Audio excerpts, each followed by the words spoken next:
Welcome once again to the Daily Message.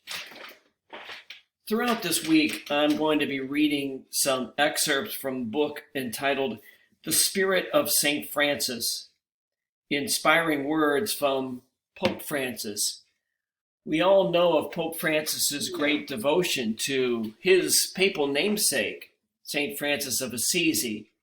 And this book, which, by the way, is available on Amazon, it's published by Franciscan Media, contains many beautiful quotes, not just from the Pope's encyclicals, but from his general audiences, from tweets, from all kinds of sources. And so if you like what you hear, you may want to purchase this book. Anyway, this first reading is entitled, God's Love Has a Name and a Face.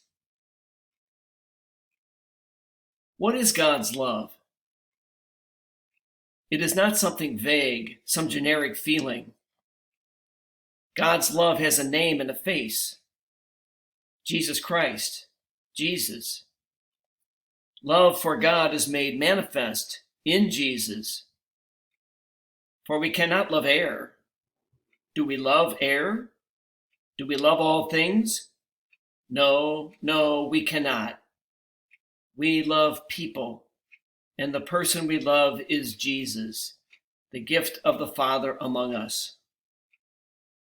It is a love that gives value and beauty to everything else, a love that gives strength to the family, to work, to study, to friendship, to art, to all human activity.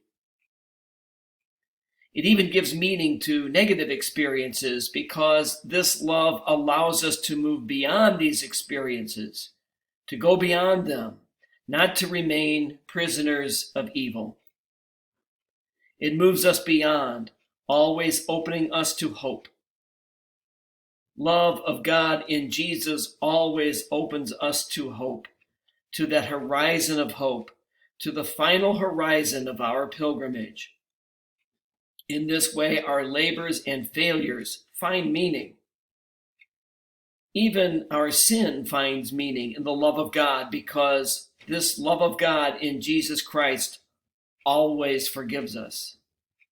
He loves us so much that he always forgives us.